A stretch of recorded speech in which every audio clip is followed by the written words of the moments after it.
Yaz zamanı o vakit açan uşaklar kanikularda bulunurlar. Analar babalar da savaşırlar otpuskada olmak ki kendi uşaklarından vakıdı geçirme. İnsanların taçı isterler yerindeki kurortlarda ya da sınır aşırıda bulunan dinlenmek yerlere gitme ki unutulmaz duyguları kabul etme. Avtonomen yaşayanları anlattılar nice onlar düşünürler bu yıl dinlenme.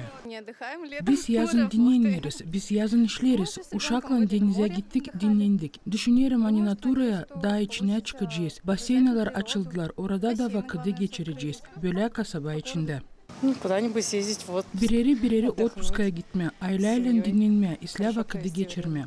Yaşayanların çoğuna sıra gelir evde kalma ya da başka kolaylıkları dinlenmek için arama. Bakmayarak havize dinlenme deniz boyunda çoğu ayırır ta ucuz dinlenmeyi.